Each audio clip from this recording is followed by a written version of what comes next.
On va lire le psaume 46. Si vous courbez vos têtes, on va prier après.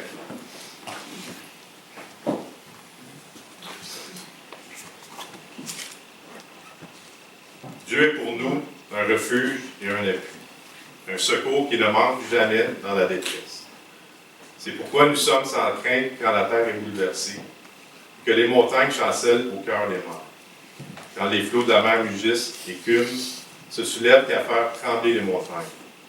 Il est un fleuve dont les courants réjouissent la cité de Dieu, le sanctuaire des demeures du Très-Haut. Dieu est au milieu d'elle, elle n'est point ébranlée.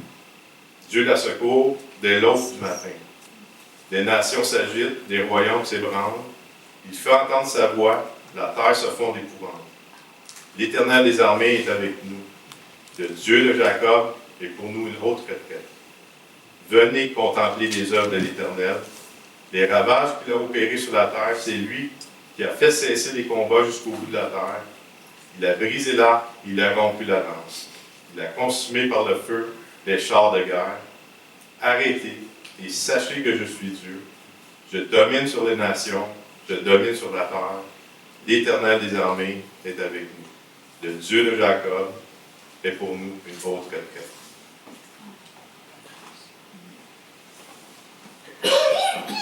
Seigneur, ce matin, c'est ce qu'on veut faire, c'est de s'arrêter et de contempler qui tu es, Seigneur, pour nous. Et on sait, Seigneur, dans la vie, tout va vite.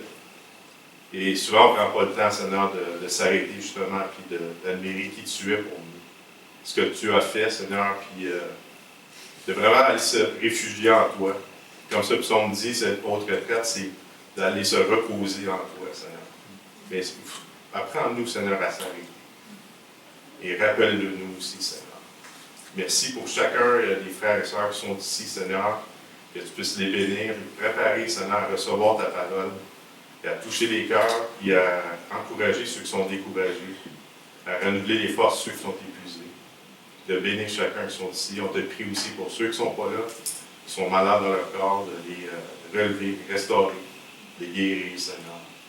Je vais prier ce nom de Jésus que je prie. Amen.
Je mets ton espérance, il est puissant pour te sauver. Bientôt viendra la délivrance, Christ est le roi ressuscité. Je m'attends à toi, je m'attends à toi, ta parole est mon appui. Je m'attends à toi, fermement à toi, car toi seul me rassasie.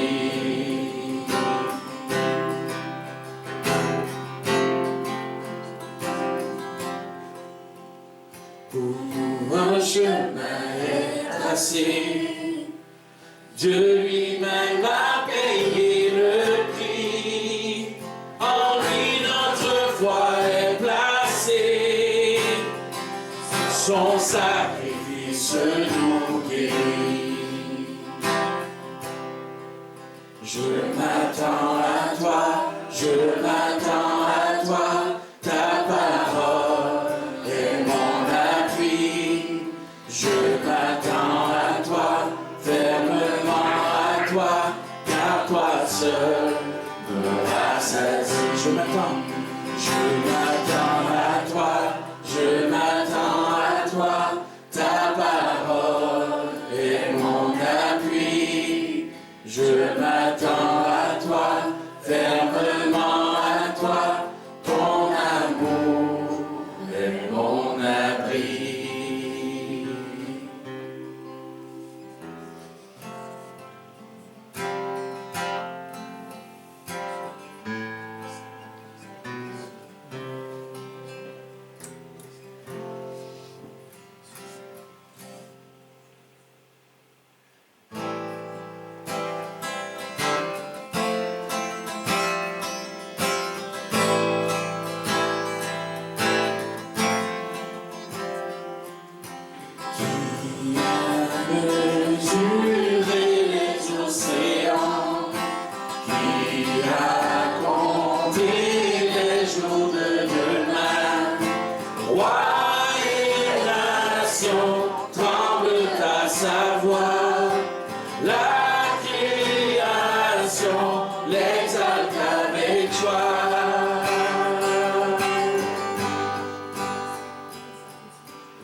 miracle incomparable, oh Dieu, oh Dieu.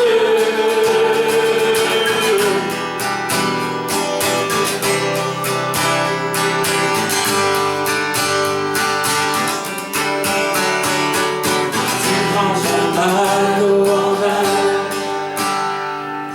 touche à les yeux de ta main, nul n'est comme toi, comme toi.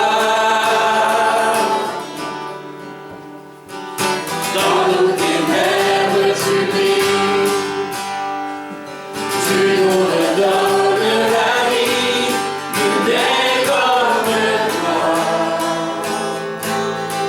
comme toi. Dieu admirable, inébranlable, ton nom surpasse toute puissance. Dieu de miracle, incomparable, oh Dieu, Dieu admirable, admirable, inébranlable, ton nom surpasse toute puissance. Dieu de miracle, incomparable, oh Dieu, oh Dieu.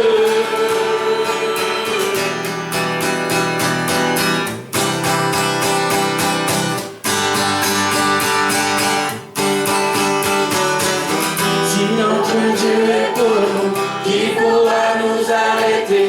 Et si Dieu est avec nous, qui sera contre nous? Si notre Dieu est pour nous, qui pourra nous arrêter? Et si Dieu est avec nous, qui sera contre nous? Si notre Dieu est pour nous, qui pourra nous arrêter? Et si Dieu est avec nous, qui sera contre nous? Si notre Dieu est pour nous, qui pourra nous arrêter? Et si Dieu est avec nous, qui sera contre nous?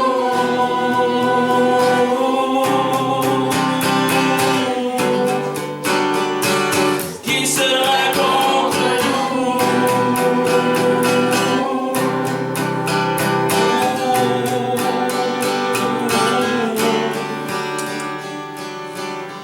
Dieu admirable, inébranlable, ton nom surpasse toute puissance. Dieu de miracle, incomparable, oh Dieu, oh Dieu. Dieu admirable, inébranlable, ton nom surpasse toute puissance. Dieu de miracle, incomparable, oh Dieu, oh Dieu.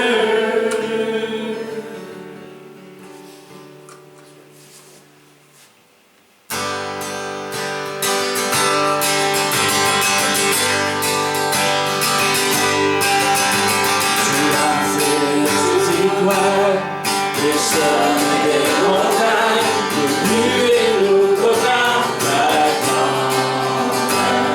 tu sièges sur la terre, les mers et les déserts, la nature témoigne de ta splendeur. Louez Dieu, chantez-le pour sa création. Louez Dieu, et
Dieu, louez Dieu, chantez-le toute sa création, louez Dieu, élevez-le, hauteur et profondeur, aux quatre coins de la terre, tout le ciel étoilé, tout est dans les nuées, sur terre dans les marées, pour toute l'éternité, que tout ce qui respire loue le Seigneur.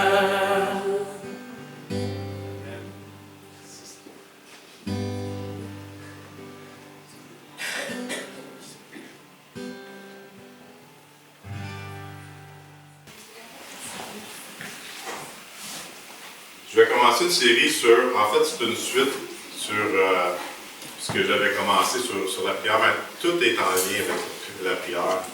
Surtout qu'on parle de Dieu, de prière, tout vient ensemble. C'est sûr que je vais avoir des textes que je vais prendre, c'est précisément sur la prière. Le seul vrai Dieu, en fait, c'est la doctrine de Dieu. Je regardais les notes que j'avais, puis je vais me référer. Le seul vrai Dieu, c'est un ouvrage de Paul Washer, ce missionnaire, évangéliste, un pasteur américain qui est adapté pour les jeunes croyants, mais très bénéfique pour les vieux croyants. C'est de savoir que quand je plongeais dans mes notes, c'est comme vraiment rafraîchissant, c'est rassurant. Quand tu y vas, dans les attributs de Dieu, comment que on est tellement à bonne place quand on est sous sa garde, puis c'est reposant. Ma prière, c'est vraiment que vous pouviez vous reposer en lui. On parle souvent de repos, puis c'est pas évident dans ce qu'on vit autour, le stress, tout ça, mais comme j'ai lu tantôt, de s'arrêter, je pense que c'est un commandement. Il faut vraiment prendre le temps, puis d'admirer qui il est, son œuvre, puis qu'on est ses enfants. C'est tout un privilège. Puis mon objectif là-dedans, c'est aussi, il faut qu'il croisse puis qu'on diminue. C'est vraiment de le mettre en valeur. Puis comme on disait mardi, c'est jeudi, Dominique il parlait que des fois quand on se sent moche, pas pardonné, on ne se sent pas aimé. C'est pas important, ça. C'est ce que Dieu dit de nous qui est important.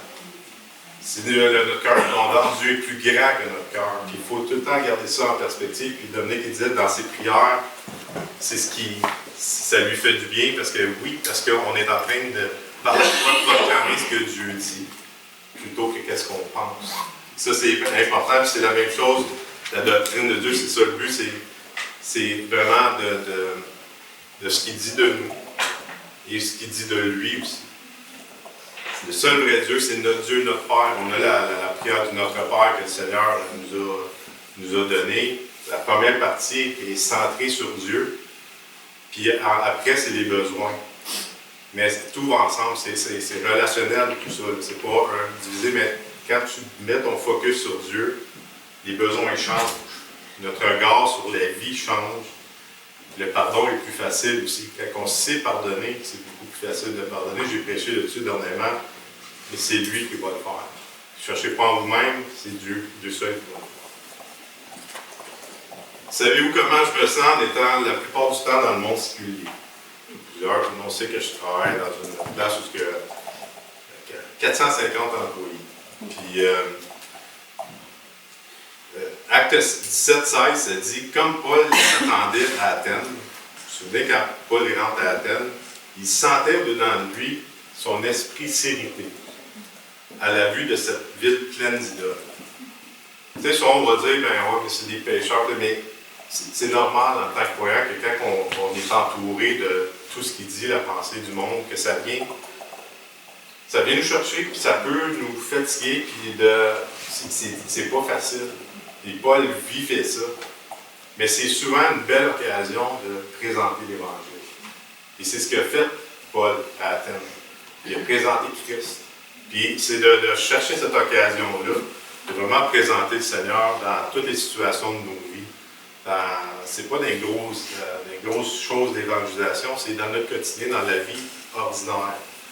que de vraiment garder une attention particulière à ça. Puis Dieu ouvre des portes, puis juste être attentif à ces portes-là. Paul était indigné, attristé en voyant l'idolâtrie et la corruption morale. On peut le lire tout. Il était bouleversé de voir que tous ces gens perdus avaient besoin de Paul leur présente l'Évangile, comme je disais, puis le Québec est une terre de mission. On va parler des missions tantôt, là. Puis, en tout cas, au Québec, ça en est une terre de mission. Puis, je suis allé voir des sondages qui ont fait en 2016 dans le Devoir en rapport à l'athéisme, puis les croyants. Le Québec est la pire province.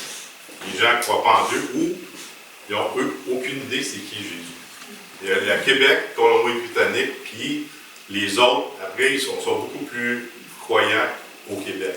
Vraiment, c'est une terre missionnaire, c'est pas facile, mais Dieu est plus grand que les cœurs durs du Québec. Quand tu dis que l'idole premier, c'est les Canadiens, ça va pas bien, hein? Hein? Ouais. Mais j'arrête là. En tant que chrétiens, nous devons consacrer notre vie à connaître Dieu et à le faire connaître. Ça devrait être notre désir, notre besoin de vraiment apprendre à le connaître. Ce n'est pas de l'information sur lui, c'est vraiment une relation. Tantôt, j'ai lu le psaume 46, le verset 11 et 10, ça dit « Arrêtez, sachez que je suis Dieu ».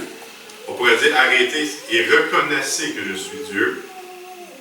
Puis souvent, on arrête là, mais tout de suite après, je domine sur les nations, puis je domine sur la terre. C'est important, ça, de se rappeler que Dieu, souverain, il domine sur toutes choses, il règne. L'Éternel des armées est avec nous. Et aussi, il est en nous, l'Esprit de Christ est en nous. Le Dieu de Jacob est pour nous une haute retraite. Et dans les psaumes, vous savez, on voit souvent haute retraite, refuge, repos. C'est en lui qu'on se trouve, ce repos-là. Le verbe arrêter, en termes hébreux, peut aussi se traduire par laisser aller. Lâcher prise. Ça peut être ça aussi. C'est pas juste de s'arrêter, mais à un moment donné, tu lâches prise. OK, Seigneur, ça t'appartient. Je suis sûr qu'on ferait des témoignages, puis je dirais, moi, j'ai lutté avec telle affaire pendant des années, tout ça. Quand tu lâches prise, j'avais donné l'exemple de ma mère qui avait pris pour ses 3 fils, qui avaient des têtes de cochon, qui étaient dans le monde de solide pendant 20 ans, le prier. Mais les premières années, c'était comme si elle se mettait le fardeau de dire comme, tu sais, mettons, c'est de ma faute en tant que mère, je ne suis pas une bonne mère, puis tout ça. Puis à un moment donné, elle a fait, écoute, je ne peux pas rien changer, Seigneur, prends-les, mes gars. Puis le Seigneur a fait une œuvre, je pense. Pas pire, je m'en ai dit merveilleux, il est fort. Il n'a pas fini. Non, il n'a vraiment pas fini. Il n'est pas là. Non, mais finalement, non. Non. D'arrêter de s'accrocher à des choses qui vous empêchent d'exalter Dieu. Vous savez, c'est ça de s'arrêter et de dire des choses qui accrochent, qui nous fait peut-être perdre du temps aussi. Et le temps est précieux. Vous avez déjà parlé de ça. Et de lui donner la place qui lui revient dans votre vie, dans ma vie. Qu'il croisse, puis que je diminue. À plusieurs reprises dans les psaumes, le terme haute retraite, comme je disais, au refuge reviennent souvent. Et c'est en Dieu qu'on trouve notre sécurité, notre protection, notre repos. Mais le plus important, comme je disais, c'est vraiment une relation avec lui. Il n'a pas besoin de nous. Il n'a pas besoin de Dieu. Mais il est intéressé. Il est intéressé de qu'est-ce qu'on vit. Il veut le savoir, il veut qu'on lui dise ce qu'on vit. On va voir un personnage tantôt que il se déversait à Dieu, mais il y a eu un petit épisode dans sa vie que Dieu n'était plus dans l'équation. Et ça, c'est notre réflexe. Psaume 59, je ne t'ai pas donné, Michel, cette référence-là, parce que je l'écris dans la minute. Psaume 59, versets 17 et 18, ça dit « Et moi, je chanterai ta force. Dès le matin, je célébrerai ta bonté, car tu es pour moi une haute retraite, un refuge au jour de ma détresse. Ô ma force, c'est toi que je célébrerai. Et là, c'est ici que je veux attirer votre attention, car Dieu, mon Dieu, tout est bon, est ma haute retraite. Qu'est-ce que vous remarquez au verset 18 ici? Quand on dit « car Dieu, mon Dieu », il y a quelque chose qui s'est passé. On peut tout dire « ben Dieu, car Dieu, je lui appartiens, je sais qu'il est là, je crois en lui ». Mais quand il dit « mon Dieu », c'est qu'il y a un switch, il y a comme quelque chose, il y a une communion qui s'est installée, il y a une intimité, il y a un réconfort, il y a une joie qui s'est installée. Puis ça a l'air de rien, là, mais c'est vraiment important. Puis ici, souvent, quasiment tout le temps, c'est au milieu d'épreuves que le psalmiste qui a vécu là, c'est parce qu'il y a une relation avec lui. Puis il y a des épisodes dans nos vies qu'on peut dire, ben ouais, Dieu, je sais qu'il est là, mais il y a comme l'intimité pas là, la communion pas là, parce que souvent on veut prendre des guides de nos vies. On fait nos propres choix, puis je vais montrer un exemple d'un homme de Dieu. Ben, je vais donner un indice, l'homme selon le cœur de Dieu. C'est bien. Mais on va vous donner un exemple tantôt qu'on n'est pas à l'abri de une situation comme ça. L'important, c'est vraiment la relation. Jean 17,3, ça dit « Or, la vie éternelle, c'est qu'ils te connaissent, toi, le seul vrai Dieu, et celui que tu as envoyé, Jésus-Christ. » La vie éternelle ne fait pas seulement référence à une quantité de vie. On a souvent, on pense ça, là, la vie sans fin, mais à une qualité de vie. Le grand but de la vie est de connaître Dieu dans une relation intime. J'ai 2 points à partager rapidement. C'est de comprendre la volonté de Dieu. Puis deuxièmement, c'est exemple concret de David sur la volonté de Dieu. Comprendre la volonté de Dieu, la connaissance de Dieu commence avec ses attributs, mais ne s'arrête pas là. C'est des informations sur Dieu, c'est plus que ça. Elle inclut aussi la connaissance de sa volonté. Éphésiens 5, 17, ça dit « C'est pourquoi ne soyez pas inconsidérés. » Dans d'autres versions, c'est « sans intelligence. » Mais comprenez quelle est la volonté du Seigneur. C'est hyper important. La volonté de Dieu fait référence à ses buts, ses plans, ses désirs. Mais nous sommes appelés à chercher la volonté de Dieu et à vivre selon elle. Dans les Écritures, le mot « stupide », ça ne veut pas dire sans intelligence. C'est un terme moral, ça ne veut pas dire que c'est un imbécile, c'est pas ça que ça veut dire, mais quelqu'un qui ne reconnaît pas l'importance de connaître Dieu, de vivre selon sa volonté. Quand vous voyez ça dans la Bible, c'est ça, c'est que Dieu ne fait plus partie de l'équation.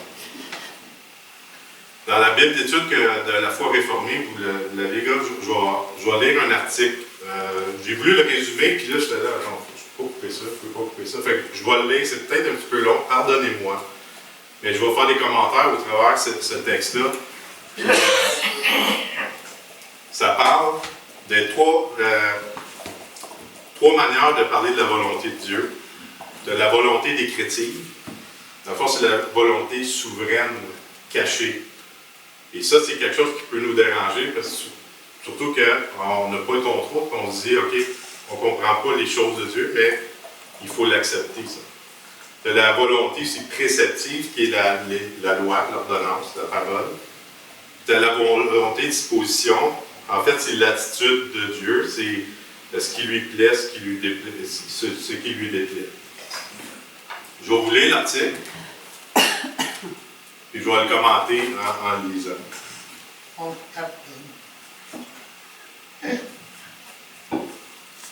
La Bible accorde une énorme importance à la volonté de Dieu. C'est-à-dire son autorité souveraine sur sa création et sur tout ce qui s'y trouve. Il existe 3 manières de parler de la volonté de Dieu. Le concept plus large est la volonté décrétive, souveraine ou cachée de Dieu. Les théologiens s'y réfèrent pour décrire la volonté de Dieu par laquelle il décrète souverainement tout ce qui se produit. Puisque Dieu est souverain et que sa volonté ne peut jamais être contrecarrée, nous pouvons avoir l'assurance que rien de ce qui se produit n'échappe à son contrôle. C'est hyper important, ça, juste dans nos prières, dans notre approche quand on vient à l'Église, de savoir, puis même des sous qu'on donne, qu'on envoie quelqu'un missionnaire, que Dieu est en contrôle de toutes choses, de nos épreuves, de nos maladies. Il y a quelqu'un qui décède. Rien ne s'arrange. Et je vous le dis, je le confesse que souvent, quand je prie, des fois, je m'écoute prier, je prie pas un Dieu souverain. Là. Je prie mon nombril, en fait. Mais c'est important de retourner. Qui est un Dieu souverain. Quand on lit la parole entière, pas juste dans le Nouveau Testament, l'Ancien Testament. J'ai donné ça comme exemple. Souvent, on va lire le Nouveau Testament, il ne va pas dans l'Ancien, mais c'est comme si j'étais en train de parler avec Jonathan d'un contexte, puis Dominique arrive, puis il lâche une phrase, il est hors contexte. Ça prend toute la parole. C'est important d'y aller au complet. J'étais où? Okay. Pourtant, même lorsque Dieu permet que certaines choses se produisent, il choisit de les permettre dans le sens qu'il a toujours le pouvoir et le droit d'intervenir et d'empêcher les actions et les événements de ce monde. Dans ce sens, il a voulu que certaines choses se produisent dans la mesure où il les permet. Tout est permis de Dieu. Et ça choque. Ça peut choquer certaines personnes. Bien que la volonté souveraine de Dieu nous soit souvent cachée avant qu'elle s'accomplisse, il existe un autre aspect de celle-ci. Il s'agit de la volonté préceptive. Dieu révèle sa volonté au moyen de sa sainte loi. Par exemple, c'est la volonté de Dieu que nous ne commettons pas de vol. On est d'accord avec ça? Que nous aimions nos ennemis, que nous nous repentions, que nous soyons saints. Cet aspect de la volonté divine est révélé par sa parole et par notre conscience, à travers laquelle Dieu a gravé sa loi morale dans notre cœur. Ces lois, qu'elles se trouvent dans les Écritures, dans le cœur, nous lient. Nous n'avons pas l'autorité d'aller à l'encontre de cette volonté. Certes, nous avons le pouvoir ou la capacité de contrecarrer la volonté préceptive de Dieu, mais jamais le droit de le faire. Nous ne pouvons pas non plus excuser le péché en disant « ce qui doit arriver arrivera ». Il est possible que la volonté souveraine ou cachée de Dieu nous permette de pécher, car sa volonté souveraine s'accomplit même à travers et au moyen de nos péchés. Dieu a décrété que Jésus allait se faire trahir par Judas. Pourtant, cela ne rend pas péché de Judas moins odieux ou traître. Lorsque Dieu nous permet de briser sa volonté préceptive, cela ne doit pas être interprété comme une permission, au sens moral du terme, qui nous accorde un droit moral. Cette permission nous donne le pouvoir, mais pas le droit de pécher. La troisième manière dont la Bible parle de la volonté de Dieu est celle de la volonté de disposition. Celle-ci décrit l'attitude de Dieu. Elle précise ce qui lui est agréable. Par exemple, Dieu ne prend pas plaisir à la mort du méchant. Bien qu'il veuille, il décrète assurément sa mort. Le plaisir suprême de Dieu réside dans sa sainteté et sa justice. Quand il juge le monde, il prend plaisir à donner raison à sa droiture et à sa justice. Néanmoins, il n'est pas rempli d'une joie malicieuse et vengeresse devant ceux qui sont frappés par son jugement. Dieu est heureux quand nous trouvons notre plaisir à lui obéir. Il est amèrement mécontent quand nous sommes désobéissants. Ça l'attriste. De nombreux chrétiens deviennent préoccupés, voire obsédés par la recherche de la volonté de Dieu pour leur vie. Si la volonté que nous recherchons est sa volonté secrète, cachée ou décrétive, alors notre quête est vaine. Des choses qu'on ne saisit pas, des fois, on va peut-être plus loin que ce que Dieu demande. Le conseil secret de Dieu est son secret. Il n'a pas voulu nous le faire connaître. Loin d'indiquer la maturité spirituelle d'une personne, la quête de la volonté secrète de Dieu est une atteinte injustifiée à la vie privée de Dieu. Le conseil secret de Dieu n'est pas de nos affaires. C'est en partie pour cette raison que la Bible condamne vigoureusement la divination, vers les esprits, puis comment tu appelles ça, là, ceux qui prient les morts, ces choses-là, ou d'autres formes de pratiques interdites. J'achève. Nous aurions intérêt à suivre le conseil du Père Calvin lorsqu'il dit « Quand Dieu ferme sa sainte bouche, je renonce à toute question. » La véritable maturité spirituelle se trouve chez la personne qui cherche à connaître la volonté de Dieu, qui est révélée dans sa volonté préceptive, dans la parole. Il s'agit de la personne pieuse qui médite la loi de Dieu jour et nuit. Alors que nous cherchons à être conduits par le Saint-Esprit, il est primordial de se rappeler que le Saint-Esprit nous dirige surtout à vivre des vies justes. Nous sommes appelés à vivre selon chaque parole qui sort de la bouche de Dieu. Ce qui nous revient, c'est de connaître sa volonté révélée. Rien n'est plus important dans le monde. Je trouvais que c'était bien dit. Puis c'est vraiment important de ne pas aller au-delà. David, c'est arrivé souvent qu'il disait, quand il est allé laisser ses parents chez un roi, je ne me souviens plus lequel, puis sa réponse a été, mes parents vont rester là tant aussi longtemps que je ne sais pas ce que Dieu veut de moi. Et ça, c'est sage. Quand on n'est pas certain, c'est de rester là et d'attendre la volonté de Dieu. Le deuxième point, c'est David et la volonté de Dieu. J'ai relu le 1 Samuel 22 à 30. C'est un devoir que je vous donne jusqu'à jeudi. 1 Samuel 22 à 30. On ne le lira pas au complet. Mais j'avais fait un travail justement sur la vie de David dans une biblique de notre association. Puis c'est vraiment riche, c'est vraiment béni. Puis c'est encourageant en même temps parce que tu vois que c'est l'homme selon le cœur de Dieu, mais avec tous ses défauts qui viennent avec, toutes les erreurs qu'il a faites. Mais c'est là qu'on voit aussi la souveraineté de Dieu dans la vie de David. Je disais tantôt, des fois, on pêche, tout ça, mais Dieu est en parfait contrôle malgré toutes nos imperfections, tous nos détours. Dieu ne perd pas le contrôle de nos vies.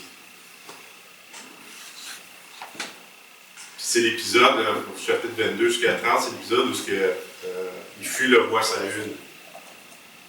Puis si vous regardez un petit peu le contexte, là, ça ne devait pas être opposant. Là. À un moment donné, il y avait Saül, il y avait avec lui 3000 hommes, des guerriers d'élite. Puis lui, il était 400. Fait que, mettez-vous dans le contexte, là, tu vois cette gang-là arriver, là, c'est pas opposant. Chapitre 22, David s'enfuit dans la caverne d'Adulam. C'est un endroit stratégique, puis quand tu vas voir un petit peu, c'est un endroit où l'armée qui attaquait, et David c'était avantageux pour lui parce que c'était comme pas large.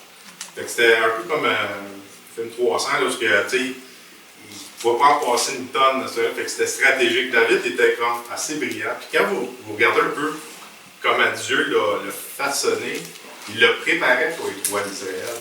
Quand il allait en guerre, tout ça, il connaissait le terrain par cœur. Et c'est par cette fuite-là de Saül que Dieu l'a formé. Dieu ne fait rien pour rien.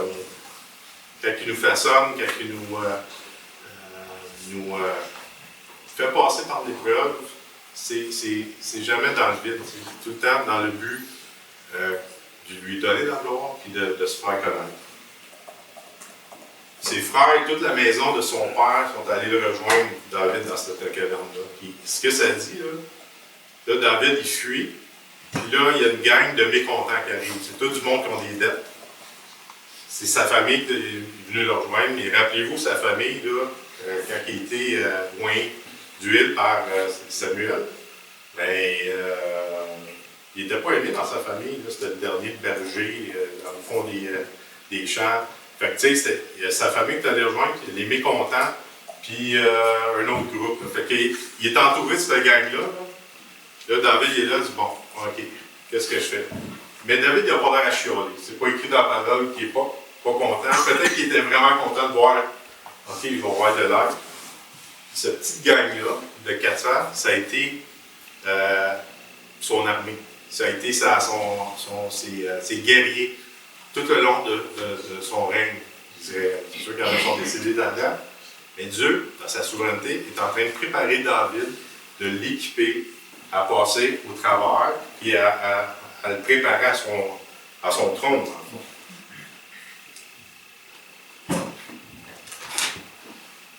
Il est devenu leur chef. C'est Dieu qui a envoyé cette gang-là. C'est sa volonté.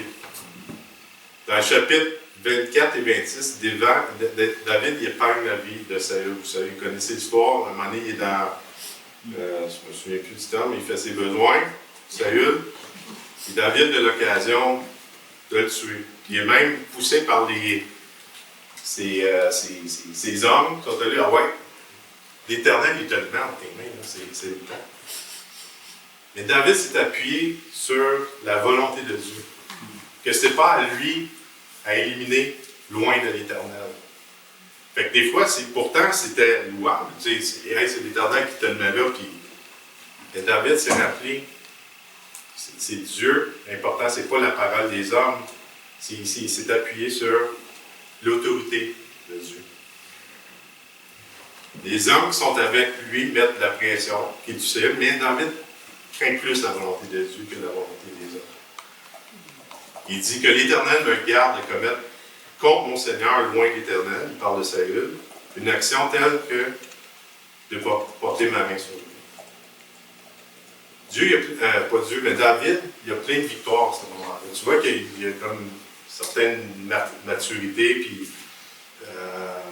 ça va bien cette affaire, malgré qu'il vit des épreuves, puis que ça ne devait vraiment pas être facile. Il devient chef de 400 hommes. Il épargne la vie de Saül à 2 reprises. Il a eu l'occasion de le faire. Fait que spirituellement, tu te dis, OK, il est sa coche, puis il pense qu'il va y arriver. Il suit le droit chemin pendant longtemps. Ça va bien. Mais, il y a un petit hic ici. Chapitre 27. Vous allez le lire, cette semaine? Je vais vous envoyer un courriel, vous vous rappelez à chaque matin. Okay. Chapitre 27. David, il rumine. Est-ce que vous ruminez des fois? Non? Là, l'hamster qui se fait aller quand vous vivez des choses pas faciles. Je pense qu'il trouve ça dur de se cacher, de fuir Saül. Puis, tu sais, quand tu te fais dire que tu vas être roi, puis là, ça finit plus, puis qu'il y a 3000 hommes qui sont à ta poursuite, puis il n'y a rien qui marche. Il est tanné de s'enfuir. Les temps sont durs. Peut-être qu'il se dit, je pense que Dieu m'a mis dans une boîte puis il m'a oublié. Là. Il ne croit plus qu'il va être un roi. Parce qu'il va dire. Puis en plus, il dit, je vais mourir. Samuel 27, verset 1. On va le lire. Peux-tu donner la référence? C'est là? Oui, c'est bon. Vous pouvez le lire si vous voulez. David dit en lui-même, danger, je périrai un jour par la main de Saül. Il n'y a rien de mieux pour moi que de me réfugier au pays philistin, afin que Saül renonce à me chercher encore dans tout le territoire de Jérusalem. Ainsi, j'échapperai à sa main. Le problème, c'est pas ce qu'il se dit en lui-même. On peut se parler à nous-mêmes, on peut méditer des choses que Dieu dit, des vérités. Mais parler à nous-mêmes, il faut absolument qu'on tienne des propos justes. Et là, David, il est en train de dire qu'il va prédire qu'il va mourir. Mais c'est pas ce que Dieu avait dit. Il dit, je périrai. C'est-à-dire que là, OK, moi, je connais l'avenir. Jamais je vais régner sur Israël. En fait, c'est ça qu'il est en train de dire. Il voit tout en noir. Il est peut-être fatigué. Stressé. Ça vous arrive-tu? Oui. Confusion. On peut comprendre son contexte. Si David se serait dit en lui-même, c'est vrai, Samuel m'a oint d'huile, il m'a assuré que je serais roi. À plusieurs reprises, son ami Jonathan lui avait assuré qu'il était pour devenir roi. Jonathan, c'était ton grand ami. Tu vas être le prochain roi. À plusieurs reprises. Même Saül, son ennemi juré, a dit, je sais que tu régneras et que la royauté d'Israël restera entre tes mains. Fait que là, ton pire ennemi qui t'a dit, si David se serait dit là, il dit ça, peut-être que ça l'aurait calmé, mais c'est pas là qu'il est allé. David évaluait sa situation seulement d'un point de vue horizontale. Si on regarde au chapitre 27, tous les autres chapitres autour, ils consultent l'Éternel à chaque fois. À ce moment-là, ils ne consultent pas Dieu. Au cours de cette période, il n'écrit aucun psaume. C'est à peu près 16 mois que ça dit, d'après les théologiens, où il n'y a aucun psaume qui s'écrit à ce moment-là. Sa communion avec le Seigneur n'est plus là. Le roi David, le plus grand roi d'Israël, l'homme selon le cœur de Dieu. Il s'enfuit dans le camp ennemi. Il se crée un faux sentiment de sécurité. Ça peut être notre réflexe aussi d'aller chercher ailleurs qu'en lui de se créer une sécurité. Il n'y a rien de nouveau sur le soleil. Là. Il fait des compromis. Il fait des menteries. Ça, c'est moitié vérité, moitié mensonge. C'est le désordre dans sa vie. Mais Dieu, son plan ne change pas pour David. Sa souveraineté, Dieu est en parfait contrôle. Ce qu'il va faire, c'est qu'il va ramener sa brebis David près de lui. Il sait tout ce que David fait. Même David, à un moment donné, ça me fait rire, il est allé sur le roi ennemi, j'ai oublié son nom, là. Puis tu sais, la première fois qu'il va le voir, puis il fait comme s'il fait le mongol. Vous savez, là, puis il graffine les portes, puis il bavait en bas. Le roi David.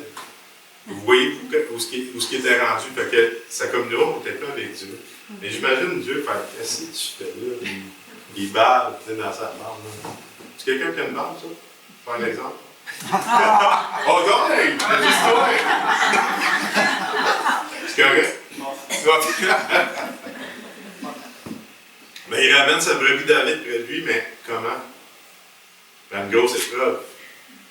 Le village où leur famille demeurait sont emmenés captifs. Là, c'est un résumé, vous le lirez, c'est vraiment encourageant, je trouve ça vraiment beau.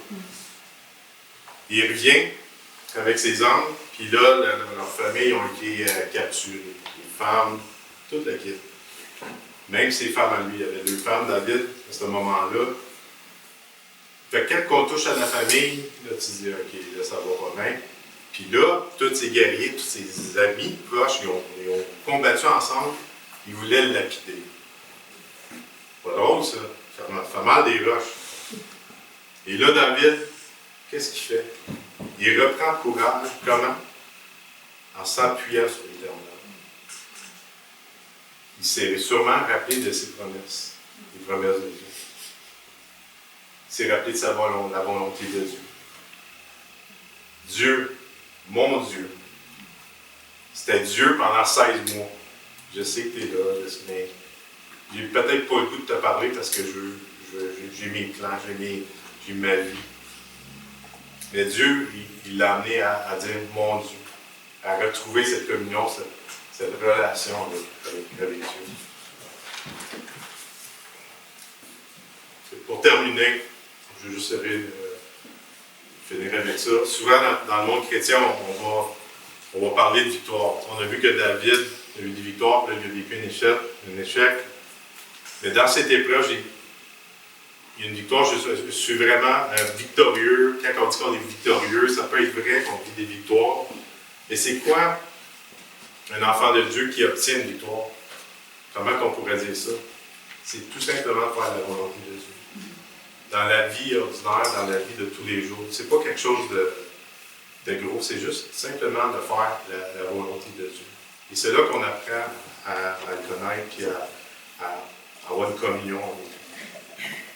Je donne un exemple, c'est Noé, là, quand il a fait le bateau, là, à chaque morceau qu'il rajoutait sur la marche, je ne sais pas si c'était des clous dans le temps, là, mais chaque fois qu'il clouait, qu'il bâtissait son bateau, ça durait au-dessus de 100 ans, là, mais il s'enlignait sur la volonté de Dieu. Et Dieu se plaisait, et pourtant c'était dans son quotidien, il doit avoir pogné des écharpes, il doit avoir tout fait, mais il était dans la volonté de Dieu. Pas quelque chose d'extraordinaire, c'est dans le quotidien. Et ça, c'est la même chose pour nous. Romains 8, 37, ça dit, dans toutes ces choses, nous sommes plus que vainqueurs par celui qui nous a aimés. Est-ce qu'on se sent tout le temps vainqueur? Est-ce qu'on se sent... Non, c'est pas ça qui est important. Nous sommes vainqueurs à cause de Christ. Parce que lui, il a vaincu. Ce n'est pas nos exploits, notre réputation, nos connaissances, notre sainteté personnelle. C'est pas ça. Approchez-vous de Christ. La pierre vivante que jetée par les hommes, mais choisie et précieuse devant nous. Approchez-vous de Christ, la pierre vivante rejetée par les hommes, mais choisie et précieuse devant nous. 1 Pierre 2, 4. Rappelez-vous que vous êtes précieux. C'est comme on disait jeudi, ne croyez pas le mensonge que vous n'êtes pas aimé, que vous n'êtes pas pardonné, que vous n'avez pas la peine. Christ a donné sa vie pour vous, à un grand prix. Et de se rappeler ces vérités-là. Puis on n'est pas à l'abri de prendre des détours, puis de prendre des débats. Mais dites-vous que celui qui est en haut, là, il vous garde, il vous protège. Une chose qu'il nous demande, c'est un commandement de s'approcher de lui, de faire connaître tous nos besoins. Et puis avec persister là-dedans. Puis la paix de Dieu, il va garder vos cœurs et vos pensées en Jésus-Christ. Il est fidèle, puis il faut s'appuyer sur lui, puis s'encourager les uns les autres. Si ça ne se fait pas, c'est intéressant que Dieu a choisi. Il aurait pu prendre David tout seul, puis ouais, vas-y tout seul. Non, il a choisi, il l'a entouré de 400 hommes. C'est jamais seul. C'est dans la volonté de Dieu, ça. Au milieu, avec son Église. Puis il se plaît au travers de son Église, aussi imparfaite. Le premier, c'est moi. Aussi imparfait qu'on est, mais il voit au travers de Christ. Puis c'est vrai, c'est là. C'est pour ça qu'on est victorieux. Pas à cause de nous, c'est à cause de lui. Amen? On va faire. Seigneur, je te remercie pour ta parole. Merci de nous donner dans ta parole des exemples qui nous démontrent qu'on n'est pas différents, qu'il n'y a rien de nouveau sur le soleil, Seigneur, ton serviteur David qui a eu des victoires, qui a eu des défaites, mais que tu avais un parfait contrôle sur sa vie, que tu avais un plan pour sa vie, puis c'est toi qui as le dernier mot, Seigneur. Tu nous appelles à une relation. Peut-être qu'il y en a ici, Seigneur, qui vivent des temps difficiles, des temps où ils ne te voient pas. Mais toi, tu les vois. La prière, c'est vraiment que tu puisses les encourager, leur faire du bien, Seigneur, de les renouveler, Seigneur, puis de les attirer à toi. De donner le désir, Seigneur, de prendre du temps avec toi. Et des fois, c'est la honte. Des fois, Seigneur, c'est comme David dans ses 16 mois. Il ne te voyait plus, mais c'est toi, Seigneur, qui a pris la brebis garée, qui l'a attiré au logis. C'est ma prière pour chacun de nous ce matin, Seigneur. Puis encourage, Seigneur, ceux qui sont vraiment découragés, puis restaure, Seigneur. Guéris les cœurs brisés, Seigneur. Puis guéris aussi, Seigneur, ceux qui sont malades dans leur corps. Merci encore pour qui tu es pour nous. Merci pour ton Église. Merci pour cette ville. Puis on prie pour cette province qui t'a tassé de l'équation, Seigneur. Il y a des frères et sœurs partout dans le Québec qui demandent, qui crient à toi, Seigneur, depuis des décennies, qui te demandent, qui crient à toi, Seigneur. Viens au secours de cette province, Seigneur, qui a besoin d'un sauveur. Merci encore pour qui tu es. Bénis chacun.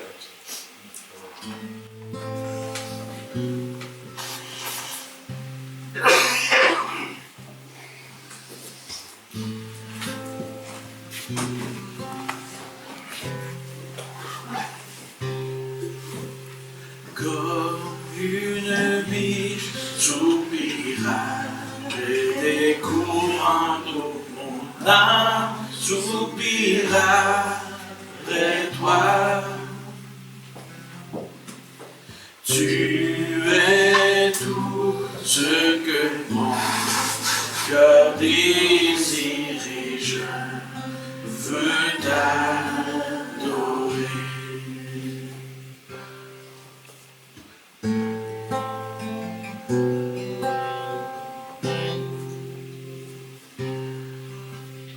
Comme une biche soupira près des courants d'eau, mon âme soupira près toi.